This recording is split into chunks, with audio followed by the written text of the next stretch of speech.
bienvenue aux 14h de Radio J. Steve Nadjer au micro, merci de votre fidélité, je suis ravi de vous retrouver. On est ensemble jusqu'à 14h30. Un 14h que vous pouvez suivre sur les sites et applications de Radio J et en vidéo sur Facebook Live. Au sommaire de cette édition, le point dans quelques minutes sur le procès des attentats de janvier 2015. On sera en direct avec Michel Zerbibil. Le grand entretien de cette édition aux alentours de 14h10 avec le sociologue Shmuel Trigano et Pascal Zunchen qui coordonnent tous les deux un passionnant numéro de la revue Pardes consacré au visage au pluriel de la société israélienne. Et puis la solidarité également au sommaire de cette édition avec la Souka Day. On vous parlera de cette initiative en fin de journal, juste avant la chronique Israël Business. Voilà, vous savez tout du sommaire. Tout de suite, le premier bulletin d'information de l'après-midi. Gabriel Attal, bonjour. Bonjour Steve. L'actualité en Israël, le nombre de cas quotidiens en coronavirus a de nouveau dépassé les 5000 cas. Le ministère de la Santé a rapporté 5647 cas positifs supplémentaires les dernières 24 heures, soit 63 305 cas actifs. 875 patients sont dans un état grave et 220 sous respirateur. 1757 personnes sont décédées de la Covid-19 depuis le début de la pandémie. Et Benjamin Netanyahu affirme qu'il est trop tôt encore pour assouplir les restrictions. Les ministres du cabinet coronavirus se sont réunis hier pour discuter de l'état de la pandémie dans le pays tout en examinant les plans visant à réduire progressivement le confinement en cours. Et dans une vidéo sur son compte Twitter, le Premier ministre déclare que même si Israël voit le nombre d'infections chuter, les experts recommandent d'attendre une semaine pour voir si la tendance se poursuit. Il est trop tôt pour dire si cela tiendra, a expliqué le chef du gouvernement. Et selon Channel 12, tout allègement de restrictions est peu probable avant le 18 octobre. Les ministres se réuniront à nouveau lundi. Et puis l'affaire fait toujours grand bruit en Israël. La police chercherait à enquêter sur la ministre de la Protection de l'Environnement, Gila Gamliel, pour violation du confinement. Un responsable de la police aurait déclaré que la ministre pourrait être soumise à une enquête criminelle pour violation de la quarantaine. Selon les médias, elle aurait menti au ministère de la Santé sur sa localisation pendant plus de 24 heures. Le site d'information Walla rapporte que la police est en train de demander au procureur d'ouvrir une enquête contre la ministre testée positive au coronavirus pour savoir si elle a dissimulé des informations lors de l'enquête épidémiologique. Gila Gamliel, on le rappelle, aurait enfreint les restrictions du confinement généralisé en se rendant à Tibériade pour passer la fête de Kippour dans la famille de son mari alors qu'elle réside à Tel Aviv et que les déplacements à plus d'1 kilomètre sont proscrits. Et des données inquiétantes maintenant pendant cette crise du coronavirus. On apprend que les abus sexuels ont doublé chez les jeunes par rapport à l'année dernière. C'est en effet ce que montre une étude menée par LM Youth in Distress, une ONG israélienne qui travaille avec les jeunes à risque. Le rapport montre également que 70% de jeunes en plus se sont retrouvés sans abri par rapport à l'année dernière. Et d'après l'étude, on a observé 3 fois plus de dépression et d'anxiété chez les jeunes, 2 fois plus de violences domestiques, 2 fois plus de toxicomanie, 2 fois plus de solitude et 2 fois plus de troubles de l'alimentation. Les conséquences parfois terribles sur le plan social du coronavirus. L'actualité de défense maintenant, ça a la visée des positions du Hamas à Gaza hier soir après un tir de roquette. Aucun dommage n'a été signalé alors que l'engin est tombé dans un terrain vague. C'est la première fois qu'une roquette est lancée depuis l'enclave côtière depuis le 15 septembre, lorsque 13 roquettes avaient été tirées lors de la cérémonie de signature à la Maison-Blanche des accords d'Abraham. Et puis Benny Gantz a signé hier 4 ordres de saisie de fonds et de biens du Hamas qui avaient été transférés à des familles de terroristes en Israël, Gabriel. Ces ordonnances visaient des fonds transférés à la fois par le Hamas et l'autorité palestinienne aux Palestiniens, purgeant des peines de prison en Israël pour des attaques terroristes, mais aussi aux familles de terroristes tués lors d'attentats. Les ordres comprenaient la saisie de 187 000 shekels, soit plus de 46 000 euros, destinés à la mère d'Abd El-Rahman Chaloudi, un Palestinien de 21 ans de Silouane, auteur d'un attentat en octobre 2014 à la voiture bélier à une station de tramway dans le quartier de Sheikh Jarrah à Jérusalem-Est. Un enfant de 3 mois et une femme originaire d'Équateur avaient été tués dans cette attaque et 7 autres personnes blessées. 14h04, diplomatie maintenant. L'ancien chef du renseignement saoudien Bandar Ben Sultan a déclaré que les dirigeants palestiniens n'avaient fait, je cite, qu'échouer. Il a ajouté qu'ils avaient manqué des occasions d'accord de paix avec Israël et s'étaient alignés sur les positions des ennemis de l'Arabie Saoudite. La cause palestinienne est une cause juste, mais ses partisans sont des échecs. La cause israélienne est injuste, mais ses défenseurs réussissent.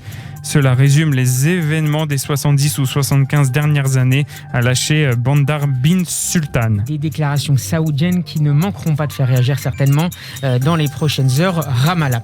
Le ministre israélien des Affaires étrangères Gabi Ashkenazi doit rencontrer aujourd'hui son homologue émirati Abdullah bin Zayed Al Nahyan et ça se passe, Gabriel, à Berlin. Les deux hommes s'entretiendront pour la première fois publiquement alors qu'ils se sont déjà parlé au téléphone au cours des dernières semaines. Ils espèrent qu'ils renforceront les liens officiels naissants entre les deux pays et renforceront les efforts de paix au Moyen-Orient. Gabi Ashkenazi et Abdullah bin Zayed visiteront aussi le musée de la Shoah selon la radio publique Cannes. Et puis c'est le patient probablement le plus suivi au monde. Après un séjour de 3 jours à l'hôpital pour une infection au coronavirus, Donald Trump est sorti hier et a regagné la Maison-Blanche. Le président américain a appelé les Américains à sortir et ne pas craindre le coronavirus. Le chef de l'État a enlevé son masque chirurgical blanc pour poser sur des photos. À propos du coronavirus qui a fait plus de 209 000 morts aux États-Unis, Donald Trump a notamment déclaré dans un message vidéo enregistré « Soyez prudents ». Le président américain a aussi annoncé qu'il reprendrait bientôt sa campagne électorale à moins d'1 mois du scrutin. On écoute un extrait de l'intervention de Donald Trump. Je viens de quitter le centre médical Walter Reed. C'est vraiment quelque chose de très spécial. Les médecins, les infirmières, les secouristes. J'ai tellement appris sur le coronavirus. Et une chose est sûre, ne le laissez pas vous contrôler. N'en ayez pas peur. Vous allez le vaincre. Nous avons le meilleur matériel médical. Nous avons les meilleurs médicaments, tous développés récemment. Et vous allez le battre. Les déclarations de Donald Trump, je vous rappelle qu'il est préférable de porter son masque, surtout lorsqu'on est encore contagieux. L'actualité de la justice maintenant avec Michel Zerbi. Bonjour Michel. Bonjour Steve, bonjour à tous. 26e jour au procès des attentats de janvier 2015. Les interrogatoires des accusés continuent aujourd'hui. Michel, Christophe Romel était à la barre ce matin. Oui, qui est d'ailleurs masqué, vous avez raison de le rappeler. Tout ce tribunal maintient la précaution du masque et ce Christophe Romel, on le raconte chaque jour par le menu, est donc la deuxième personne à être interrogée très directement sur les faits qui sont reprochés, mais lui, il est comparé libre dans la mesure où il a fait déjà de la prison et il est également, lui, inculpé, le seul, d'ailleurs, des 11 à être inculpé pour grand banditisme et non pas pour une entreprise liée au terrorisme.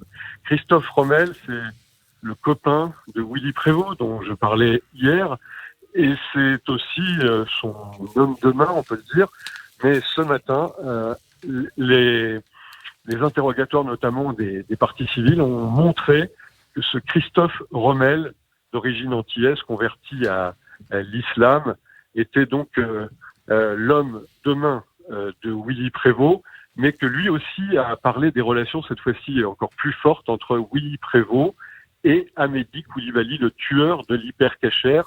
Willy Prévost et Hamedi Koulibaly étaient très très proches, a dit Christophe Romel, ce qui a évidemment soulevé beaucoup de problèmes dans la défense. L'interrogatoire va continuer de Christophe Romel avec l'audition notamment des amis de ce qu'on pouvait appeler aussi la bande de Grigny de la Grande Borne. Et il y aura l'audition intendue également tout à l'heure du docteur Coutenceau, c'est l'expertise psychiatrique pour à la fois Prévost et Romel. On est dans le cœur du sujet aujourd'hui, même si l'un et l'autre, Prévost et Christophe Romel, disent n'être que des petits voyous, des petits casseurs, mais en aucun cas des complices du terroriste assassin de juifs Koulibaly. Merci Michel Zarbib depuis le tribunal de Paris. La suite de l'actualité, Gabriel, l'actualité en France. Les nouvelles restrictions entrent en vigueur aujourd'hui. À Paris, on parle évidemment de la lutte contre la Covid-19. Les bars sont fermés, les restaurants peuvent continuer à accueillir des clients à condition de respecter un protocole sanitaire strict. Une jauge est mise en place dans les centres commerciaux et grands magasins pour encadrer le nombre de personnes pouvant se croiser. Et puis sur le plan comptable, 70 morts ont été enregistrés en 24 heures hier. 32 399 décès ont été recensés au total depuis le début de la pandémie. Plus de 5000 nouveaux cas positifs ont été rapportés hier et 1400 patients sont actuellement hospitalisés en réanimation dans l'Hexagone, soit 74 de plus que la veille. Politique, le projet de loi destiné à lutter contre le séparatisme devrait finalement changer de nom. Il s'appellerait projet de loi renforçant la laïcité et les principes républicains. C'est ce qu'a annoncé ce matin le ministre de l'Intérieur l'Intérieur Gérald Darmanin sur Radio Classique. L'ancien ministre des Comptes publics a ajouté que l'idée était bien de lutter contre le séparatisme principal qu'est l'islam radical, tout en précisant que ce ne serait pas le seul objet du texte. Ce ne sera sans doute pas son nom, puisque le président de la République a évoqué dans son discours quelque chose qui ressemblerait à un projet de loi renforçant la laïcité et les principes républicains. Mais l'idée est bien de lutter contre le séparatisme principal, qui est l'islam radical, mais ce n'est pas le seul objet du texte. D'ailleurs, ce texte s'adresse à tous les cultes, s'adresse contre tous les mouvements sectaires, impose la neutralité politique et religieuse. Le ministre de l'Intérieur, Gérald Darmanin, ce matin. Et puis on termine avec une info en provenance des États-Unis. L'un des cols en dentelle blanche emblématique de Ruth Bader Ginsburg sera exposé au musée de la diaspora à Tel Aviv à partir du mois de décembre. En janvier dernier, 8 mois avant sa mort, le musée du peuple juif de Tel Aviv avait demandé à l'ancienne juge à la Cour suprême des États-Unis de faire don d'un artefact illustrant sa carrière de juriste. Plus tard, Ruth Bader Ginsburg a offert au musée l'un des cols en dentelle blanche qu'elle portait sur sa robe de juriste lors des plaidoiries. Les responsables du musée ont accepté l'offre. C'est un moment fort de ma profession de pouvoir obtenir un tel objet, a déclaré la conservatrice en chef du musée. Merci Gabriel. 14h11, on s'envole tout de suite pour Israël pour le grand entretien de cette édition. Bonjour Pascal Sunshine. Bonjour Steve Nadjar. Bonjour Shmuel Trigano. Bonjour. Merci tous les deux d'avoir accepté notre invitation. Shmuel Trigano, vous dirigez la revue Pardes, dont le nouveau numéro vient de sortir, et je le montre à la caméra, numéro qui vient de sortir sous votre coordination commune. Shmuel puis Pascal, quels sont les visages de la société israélienne dont vous dessinez le méticuleux portrait dans ce nouveau numéro de Pardes ?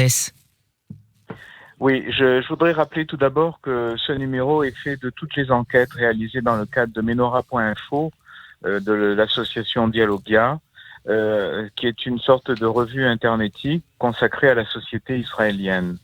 Et l'idée, en fait, était de rendre compte des aspects concrets de la société israélienne.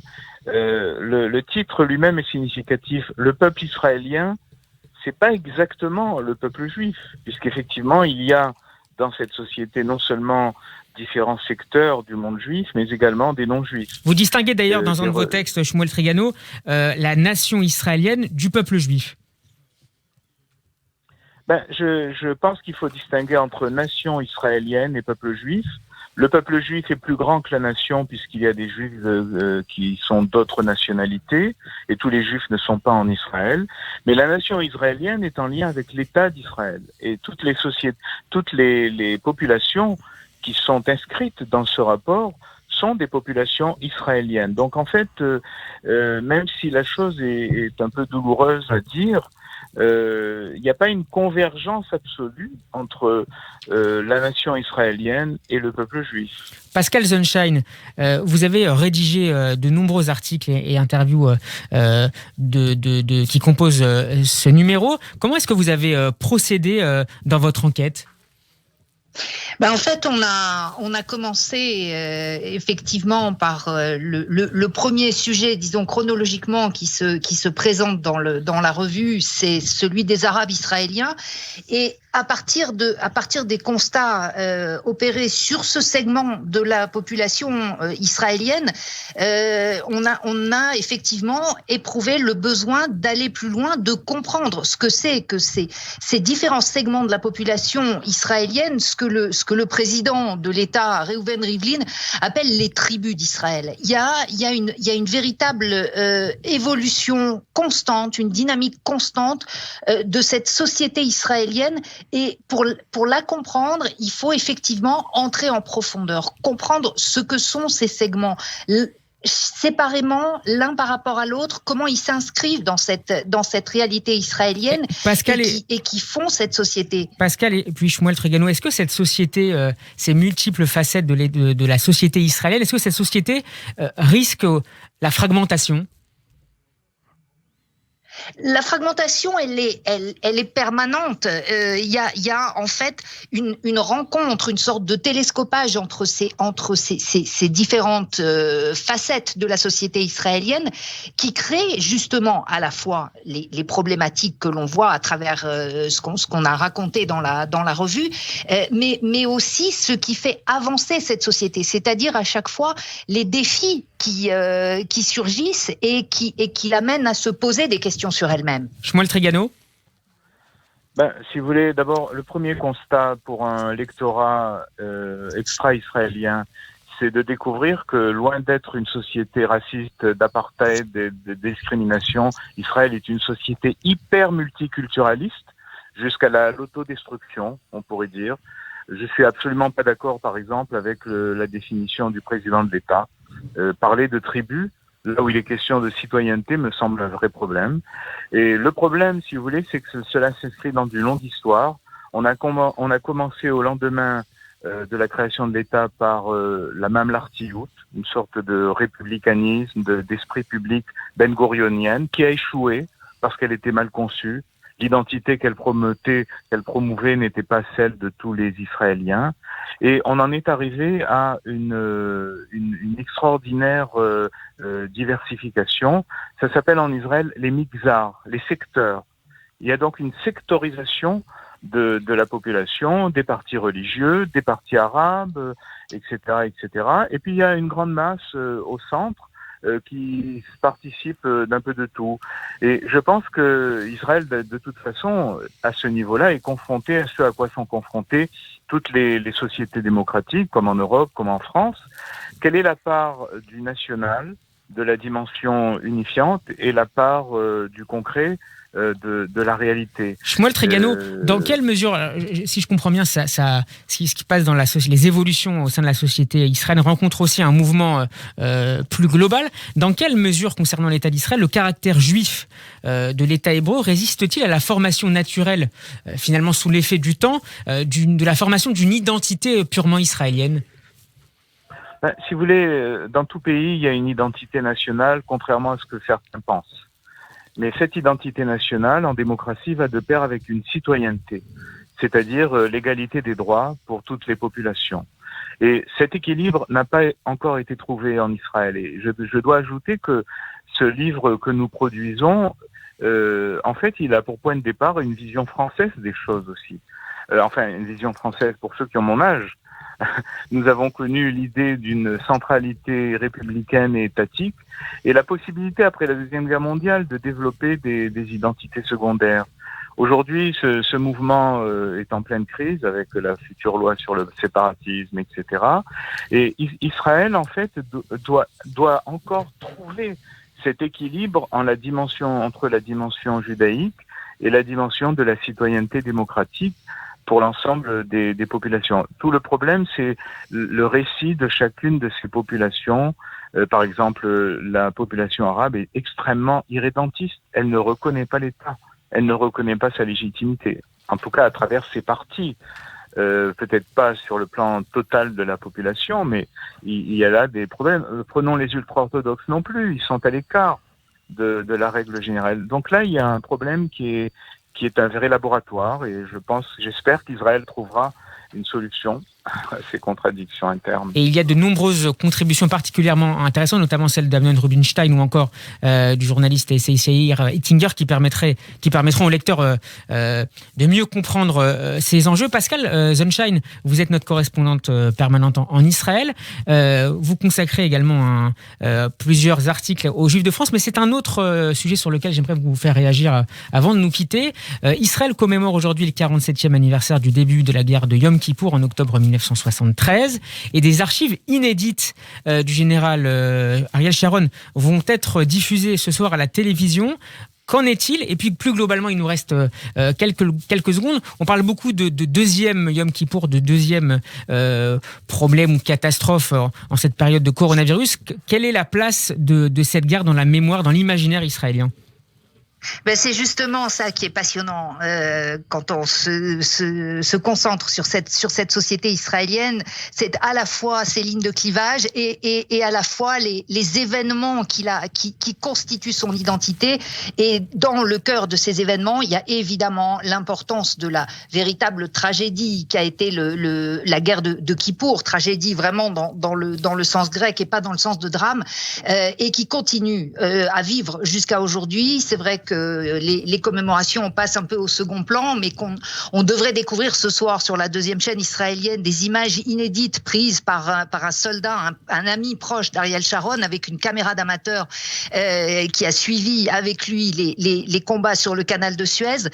C'est à chaque fois, pour les Israéliens, une découverte de quelque chose qui est fondamental pour expliquer aussi ce qu'ils sont aujourd'hui, à la fois la façon dont ils affrontent les épreuves et aussi d'une certaine manière sur leur résilience.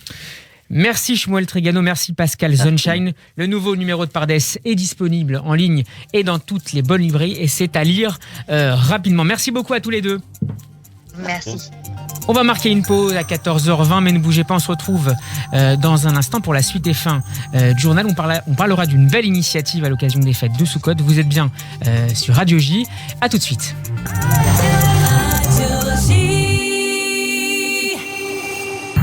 14h22, merci de nous rejoindre pour cette deuxième partie du journal de 14h de Radio J. Steve Nadir au micro pour vous accompagner jusqu'à 14h30. Et gros plan maintenant sur une belle initiative en cette période de fête de Soukhot, la Souka Day. Bonjour Gadaloun. Bonjour. Merci d'être avec nous. Vous êtes bénévole à l'association Leftov qui organise aujourd'hui un après-midi de jeux et d'animation pour les enfants et leurs parents. Et c'est en plus pour la bonne cause. Exactement, on organise donc pour les enfants une journée complète Souka Day avec une souka géante, des animations, c'est fait en partenariat avec Toraland, un service de restauration sur place et de nombreuses activités afin de réjouir les petits mais également les grands. Donc ça se passe à Draveil dans le 92 jusqu'à 18h. Une info pratique pour les auditeurs qui nous écoutent peut-être avec leurs enfants. Est-ce qu'il faut s'inscrire en ligne avant de venir vous rejoindre ?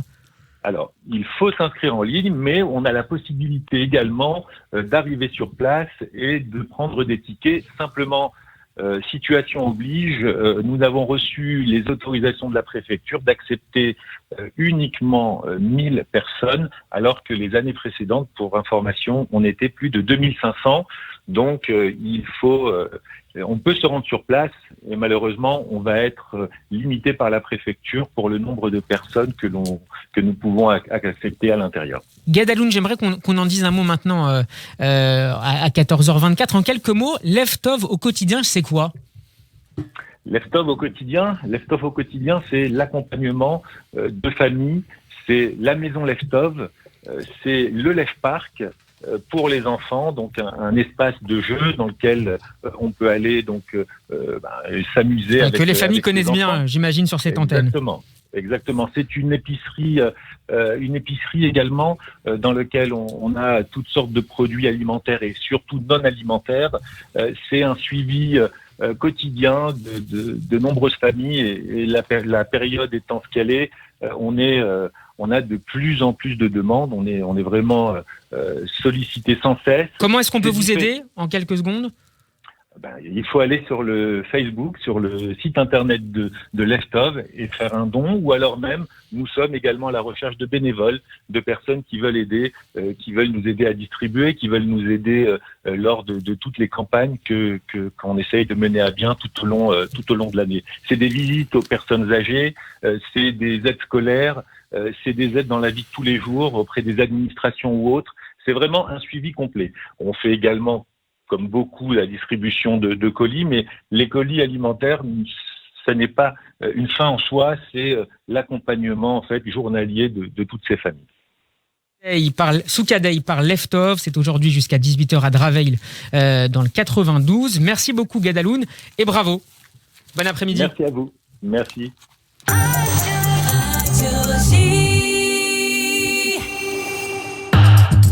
Comme tous les mardis à 14h25, on retrouve Israël Business. Bonjour Eric Lewin. Bonjour Steve. C'est un plaisir de vous retrouver sur partagé. ce plateau avec une nouvelle musique pour notre échange. On va commencer, Eric, cet Israël Business avec l'incroyable histoire boursière de Fiverr, dont les cours s'envolent depuis son introduction. Oui, c'est une société qui a été fondée en 2010. Elle a été introduite en bourse à $21 il y a 6 mois. La société vaut maintenant plus de $150.